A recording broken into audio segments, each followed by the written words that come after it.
La verdad que es muy emocionante, para mí es una felicidad, además de la increíble obra que estamos viendo, poder compartir esto con Malvina, con Solana, con compañeras tan queridas, y poder decir que cuando fue el Cordobazo yo todavía no había nacido, y sin embargo tuve la suerte de poder trabajar en el Sindicato de Luz y Fuerza en los años 90 haciendo la revista Electrum.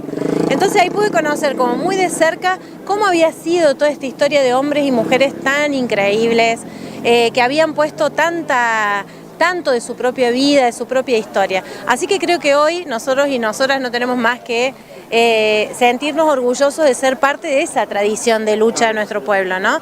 Tener estos hombres y estas mujeres nos tienen que hacer sentir muy orgullosos. Bueno, Checho, el mayo francés, bueno, el entrerriazo, el rosariazo, todos los vasos no pudieron superar a este cordobazo que fue espontáneo, en donde se unió el poder sindical y la lucha estudiantil, ¿no?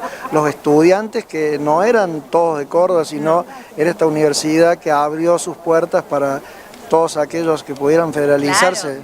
Además, era la Universidad de la Reforma Universitaria también, o sea, nosotros tenemos una tradición en Córdoba de la que nos sentimos parte, que es una tradición justamente de mucha creatividad también, a la hora de encontrar la unidad, a la hora de encontrar qué hacer, cómo hacerlo.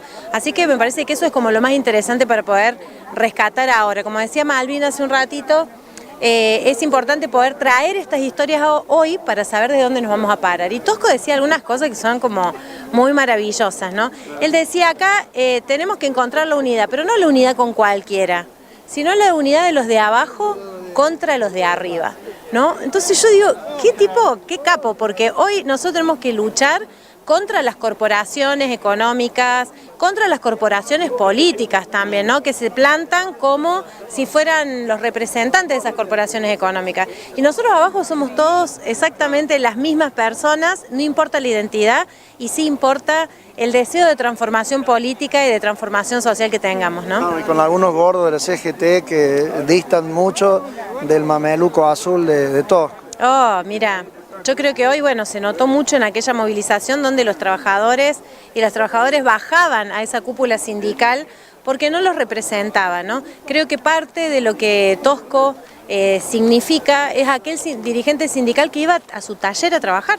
O sea, el mameluco no es un mameluco para la foto, él iba a trabajar a su taller, al taller de Villarreal. Yo cada vez quiero hacer notas a ese lugar y me hablaban de dónde había estado, dónde trabajaba y cómo siendo dirigente sindical y siendo un representante no solamente en Córdoba, sino en todo el país y en el mundo, él seguía yendo a su taller a trabajar, a cumplir sus horas de trabajo. Entonces me parece que cuánto deberían revisar muchos dirigentes sindicales hoy y también cómo podemos repensar que a veces la historia, la vida política, la vida social de un país no se hace solamente con mucho dinero, sino que se hace con mucha pasión y con mucho deseo de que todos podamos ser iguales, ¿no?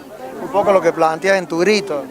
Exactamente, lo que nosotros planteamos en aquel libro y en aquella película que se llama Tosco Grito de Piedra. Esa peli para mí fue un aprendizaje increíble porque tuve la suerte de entrevistar a todos los dirigentes sindicales, dirigentes a los curas tercermundistas, a los estudiantes de aquel momento, periodistas, camarógrafos. Pudimos entrevistar a gente, mujeres, hombres que estuvieron en ese momento, que lo conocieron a Agustín, y como decía Olga Vives, que era una afiliada, su marido es un desaparecido del Sindicato de Luz y Fuerza de Córdoba, Olga decía, como el gringo, decía ella, como el gringo, no hubo otro igual, decía ella, ¿no? Y lo decía con ese amor de alguien que efectivamente se sintió representada en la dirigencia en un 100%, ¿no?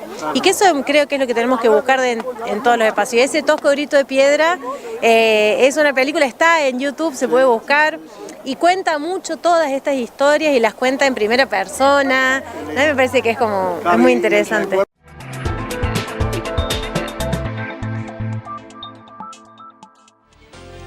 Bien, es importante indagar en la historia, hay muchas generaciones que este espacio, esta época oscura, si se quiere, de la historia de nuestro país, se la trató de mantener aislada de la currícula, por ejemplo, de aprendizaje de estos hechos que marcaron a la historia de la República Argentina.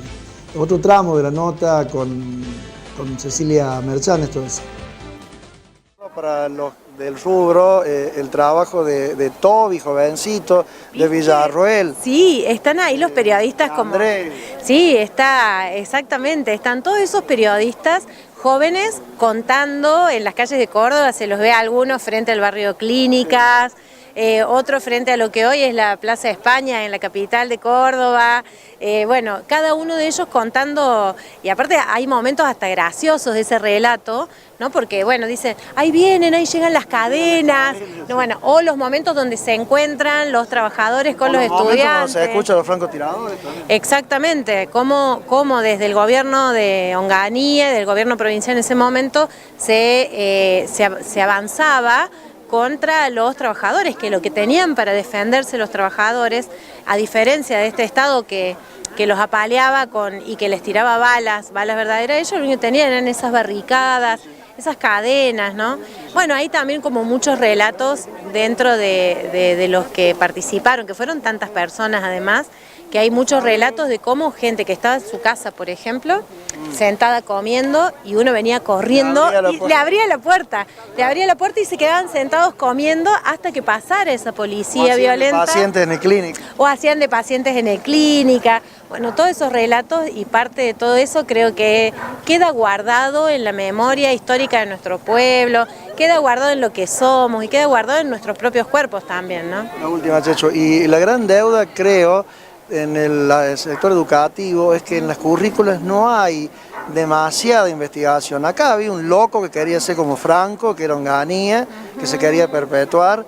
Había un plan terrible y este grito de piedra hace que comience a cambiar la historia del país. Exactamente, el hito del cordobazo es justamente voltear a esa dictadura militar que venía como avanzando de una manera muy rápida y muy fuerte, ¿no? Como vos bien planteabas, que incluso es la antesala de lo que luego ocurre en el 76. Y creo que poder decir que nuestro pueblo de Córdoba tiene ese antecedente de haber podido frenar aquella dictadura, eso también nos tiene que dar ese orgullo de decir que a veces viste que a veces nos dicen, bueno, uy, los cordobeses son conservadores, uy, los cordobeses no sé qué, no sé cuánto. Bueno, basta con todo eso. O sea, en Córdoba, como en todo el país, en todo el mundo, hay de todo. Lo lindo es saber de qué lado de la humanidad estamos nosotros, ¿no?